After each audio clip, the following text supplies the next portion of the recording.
दोस्तों आज हम आपके लिए लेकर आ चुके हैं मॉडल पेपर 01 समान हिंदी। ये विद्या क्वेश्चन बैंक से भैया लिया गया है और ये बहुत मोस्ट इंपॉर्टेंट है क्योंकि करीबन यहाँ पे मुझे जो देखने को मिल रहा है करीबन 40 नंबर ऐसे हैं जो रिपीट होना ही होना है। अभी मैं बताऊंगा कौन कौन से हैं। और आज की वीडियो खास इसलिए है क्योंकि मैं आपको कॉपी पे मतलब पूरा लिखा हूँ कैसे आपको पेपर में क्या करना है। देखिए प्रॉब्लम्स हो जाती है स्टूडेंट के साथ कि वो सब कुछ जानते हुए भी पेपर में कुछ ना कुछ गड़बड़ी करके आ जाते हैं। तो आज आप मुझसे प्रॉमिस कीजिए कि पूरा वीडियो देखना है क्योंकि थोड़ी सी भी मिस्टेक आपने कर दी ना तो पेपर में आपका जो टारगेट है 100 प्राप्त करना वो नहीं हो पाएगा। तो इसलिए यदि 100 में 100 लाना चाहते हो तो पूरा देखना पड़ेगा क्योंकि बहुत सी प्रॉब्लम आप कर देते हो। तो आइए चलते हैं देखते हैं मतलब किस प्रकार आपको लिखना है। तो भैया ये तो जो है बेसिक है मॉडल पेपर 01 वैसे मैंने डाल दिया है। आप भी जब सॉल्व करना इसको तो ऐसे डाल देना। उसके बाद मैंने यहाँ पे सब्जेक्ट वगैरह लिख दिया हूँ। नेम में Vishal Maurya, roll number XYZ, paper code XZ, ऐसे कुछ भी आपको ये सब चीज़ें आपको पता है क्योंकि 10th में आपने ये जरूर किया होगा। आप 12th में पहुँच चुके हो तो इतना तो आपको पता होगा कैसे क्या करना होता है। अब बात आती है हमारी और आपकी क्वेश्चन पेपर को सोल्व कैसे करना है। तो देखिए जैसे आपको पेपर मिलेगा वहाँ पे तो आपको भैया सबसे पहले क्या करना है। जैसे मान लीजिए यहाँ पे देखिए लिखा गया है खंड का आपको जरूर डाल लेना है। आप पेपर में यहाँ देखिए सबसे पहले ऊपर डाल लेना खंड का। उसके बाद में आपको पता है कि दोनों तरफ आपको लाइन खींचनी रहती है। पटरी से दोनों तरफ लाइन खींच लेना और हो सके तो एक ही तरफ खींचना। यहाँ पे इधर हो सके तो ना खींचना और जब टाइम मिलेगा तो इधर भी थोड़ा खींच लेना। वैसे जरूरी होता नहीं है, एक तरफ तो जरूर खींच लेना क्योंकि देखिए इधर लाइन खींचोगे तो का खा गा घा अंगा इस साइड डालोगे, अच्छा लगेगा देखने में भी, जिससे एग्जामिनर को कुछ फील ज़्यादा हो। उसके बाद में प्रश्नोत्तर नंबर 1 डालना। खंड का पहले डालना फिर प्रश्नोत्तर नंबर 1।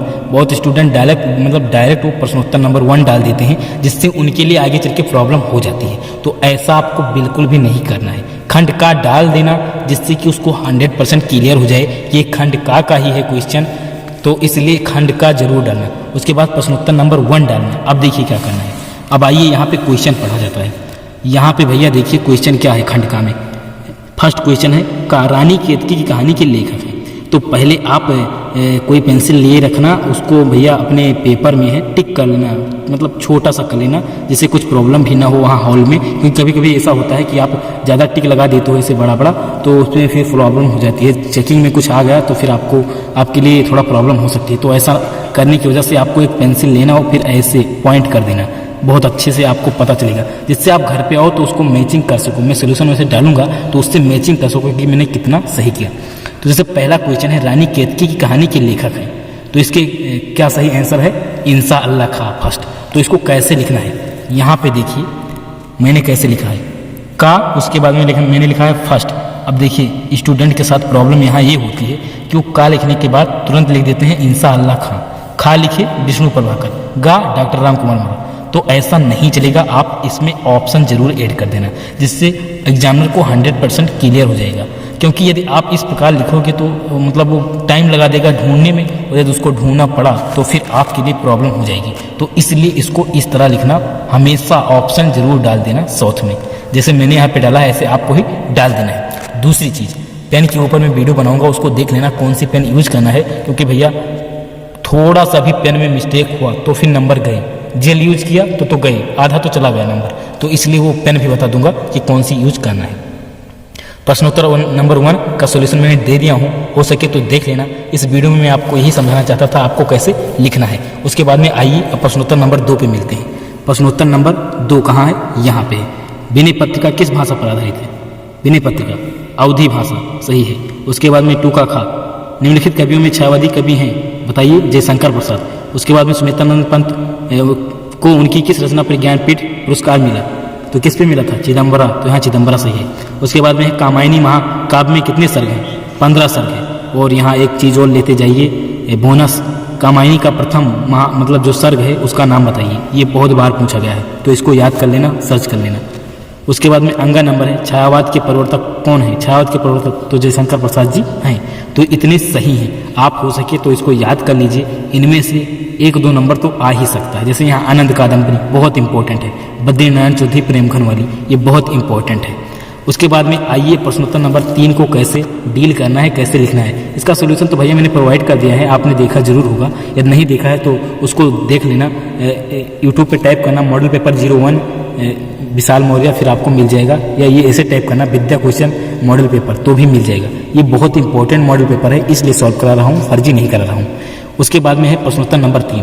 अब प्रश्नोत्तर नंबर 3 को कैसे डील करना है, आइए उसको हम सिखाते हैं। तो प्रश्नोत्तर नंबर 3 में सबसे पहले आपको करीबन 5 से 6 मिनट ढंग से पढ़ लेना है। लोग कहते होंगे कि नहीं पढ़ना है, लेकिन एक बार पढ़ लेना, जिससे आपको बहुत से क्वेश्चन ऑटोमेटिक जो आपके दिमाग में चल रहे होंगे या यहाँ पे जो क्वेश्चन पूछे जाएंगे, देखिए यहाँ पे उसका ऑटोमेटिक आपको सोल्यूशन मिलता चला जाएगा। आपको ध्यान से पढ़ना है इसको। 5 से 6 मिनट, 15 मिनट नहीं पढ़ना है, 5 से 6 मिनट पढ़ना, आपका काम हो जाएगा। उसके बाद देखिए जब पढ़ लेंगे तो आपको बहुत से आइडियाज़ मन में आने लगेंगे किस प्रकार आपको डील करना है। तो पहले जिस क्वेश्चन यहाँ पर है, आइए उसको देखते हैं। लिखा है पाठ का शीर्षक और लेखक का नाम लिखिए।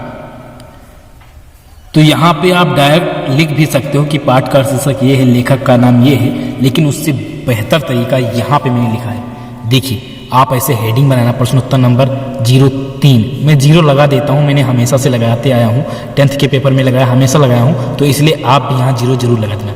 तो 03 लिखने के बाद यहाँ फर्स्ट डालना और फिर लिखने को प्रारंभ करना कि प्रस्तुत गद्यांश हमारी पाठ्य पुस्तक हिंदी के गद्य खंड के अशोक के फूल नामक पाठ से लिया गया है। इसके लेखक आचार्य हजारी प्रसाद द्विवेदी जी हैं। और इस चैप्टर को पूरा एक बार पढ़ लेना, क्योंकि मैंने जो बहुत से मॉडल पेपर सॉल्व किए हैं, कराए हैं, तो उसमें मैंने एक कॉमन चीज़ जरूर पाई है कि आचार्य हजारी प्रसाद द्विवेदी का जो अशोक का फूल है, यहाँ से भैया ये 10 नंबर के क्वेश्चन आ जाते हैं। तो पूरा इसको लेसन को ढंग से पढ़ लेना, बढ़िया से इसका जो है व्याख्या भी करने को आपको आना चाहिए, तो आपको 10 मिल जाएंगे।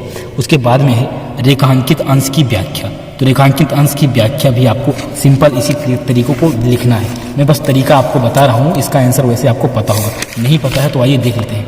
तो यहाँ व्याख्या हेडिंग बनानी है, फिर लिखना है द्विवेदी जी कहते हैं कि मानव ने न जाने कितने संघर्ष किए हैं, तब जाकर उन्हें वैज्ञानिक तकनीकी और अन्य सुविधाएं प्राप्त हुई हैं। आज जिस समाज में हम रह रहे हैं और उसका जो विकसित स्वरूप देख रहे हैं, वह बहुत से त्याग का स्वरूप है। देश में जो विविधता है वो तो बहुत पुरानी बात है। हमारे देश में बहुत सी जातियां हैं और जिसके कारण जाति पात और अन्य बहुत सी जो कमियां हैं वो सब अशुद्ध हैं। केवल और केवल मनुष्य के जीने की इच्छा ही सर्वोपरि है। तो ये आपको लिख देना है व्याख्या में। व्याख्या आपको आसानी से कर लेंगे। और मान लीजिए अब यहाँ तरीका जान लीजिए। व्याख्या मान लीजिए इसकी मुझे नहीं आती होती, यदि आपको ना आए तो जो ये सब लिखा हुआ है यही सब लिखना, पर थोड़ा भाषा में चेंज कर देना। जैसे मान लीजिए है संघर्षों से मनुष्य ने नई शक्ति पाई है, तो आपको लिख देना है कि संघर्ष करके ही मनुष्य सफल होता है, बिना संघर्ष के कोई कुछ नहीं बिगाड़ पाता है। दशरथ मांझी की पत्नी जो है बहुत बीमार थी, पार नहीं करा पाए पर्वत, उस बंदे को जिद आ गई। उसने संघर्ष करके छैनी और हथौड़ा लेकर 55 किलोमीटर का पहाड़ 22 साल में काट डाला। ये सब चीज़ें लिख देंगे तो भी एग्जामिनर आपको नंबर दे देगा।